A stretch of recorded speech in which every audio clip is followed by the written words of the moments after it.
Hey everybody, tonight's video is called A Question Answered, and tonight we continue our pass-through study here in the book, the Gospel according to Matthew, more like a quick 3-time speed study. But we're going to be looking at Jesus being questioned about fasting in today's section of chapter 9.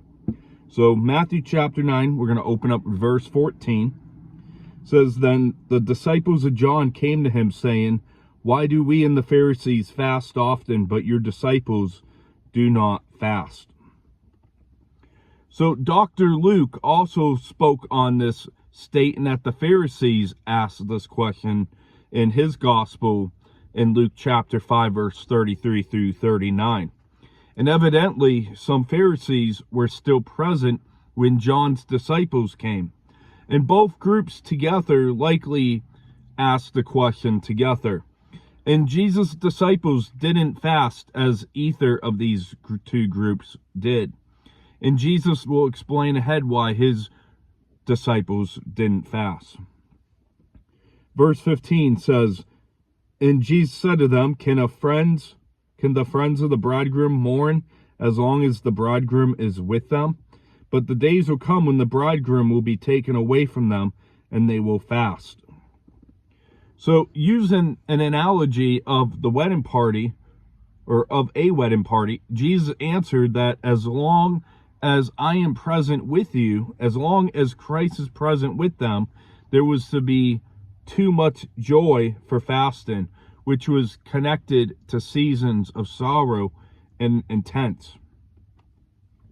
In the Gospel of John, he characterized Jesus as the bridegroom whom the bride belongs, evoking Old Testament imagery of Israel as the Lord's bride in the prophets of Jeremiah, in the book of Jeremiah chapter 2, verse 2 and 3, and Hosea chapter 2. And there would come a time, a day, when fasting would be appropriate for Jesus' followers, but the present time was not, because Jesus was still with them, among them, and it wasn't that day. And this is the first mention of Christ's coming rejection. In verse 16, "No one puts a piece of unshrunk cloth on an old garment, for the patch pulls away from the garment, and the tear is made worse." So that new cloth doesn't work in old material is an analogy for trying to patch new covenant truth on the old Mosaic ceremonial forms. Verse 17, "Nor do they put a new winepress or a new wine into old wineskins, or else the wineskins break, the wine is spilt, and the wineskins are ruined.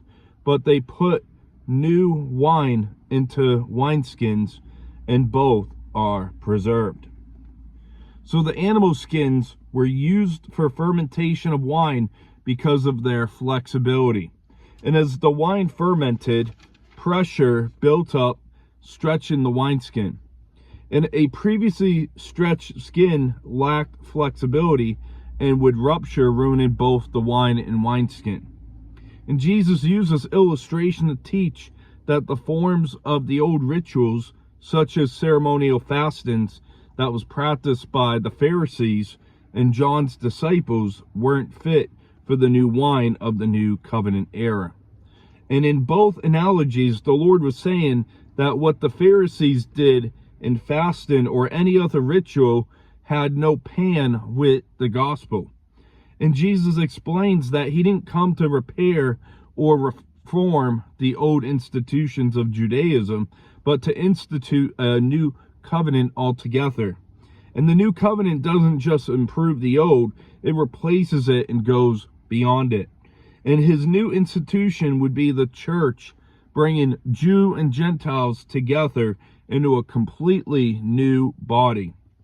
And in doing so, Jesus fulfilled the law that we saw that, well, we didn't cover it this go around of Matthew, but when you look at the Sermon on the Mount, Jesus didn't come to abolish the law, but to fulfill it. And so to wrap up tonight's study, we look at the new and old covenants and their differences as the disciples of John asked why Jesus' disciples didn't fast as they did, and the Pharisees did likewise. And the Pharisees, we find, fasted often throughout the Gospels. And one example alone is in the Gospel according to Luke.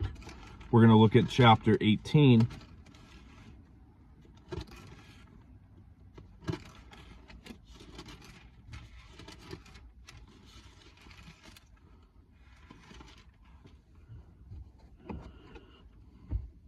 Luke 18,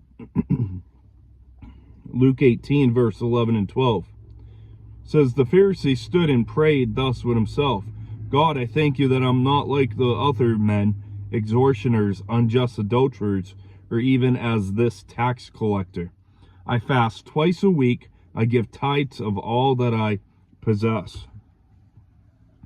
So the Pharisees fasted twice a week, but not out of a spirit of humble repentance. We see in the Gospel of Luke here with the parable of the Pharisee and the tax collector that the Pharisees had a holier-than-thou attitude. They thought they were great. You know, I did this. That they don't do that. I do this type attitude. And let's go over back into the Gospel according to Matthew chapter 6. And we're going to look at verse 16 through 18. So, Matthew 6:16 through 18 says, moreover, when you fast, do not be like the hypocrites with a sad countenance, for they disfigure their faces that they may appear to men to be fasting. As surely I say to you, they have their reward.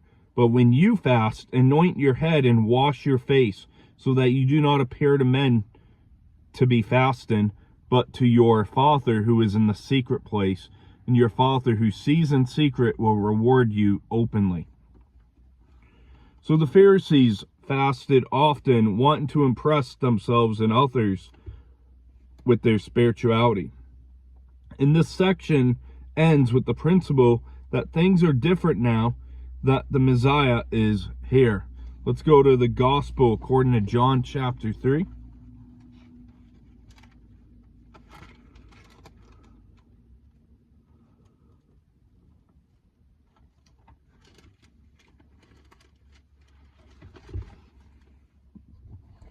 John chapter 3, verse 29 and 30 says, he who has the bride is the bridegroom, but the friend of the bridegroom who stands and hears him rejoices greatly because of the bridegroom's voice. Therefore this joy of mine is fulfilled. He must increase, but I must decrease. So John showed that Jesus was the bridegroom. Let's go to Ephesians chapter 2, and we're going to look at verse 16. Except I'm going to bump it up to verse 14.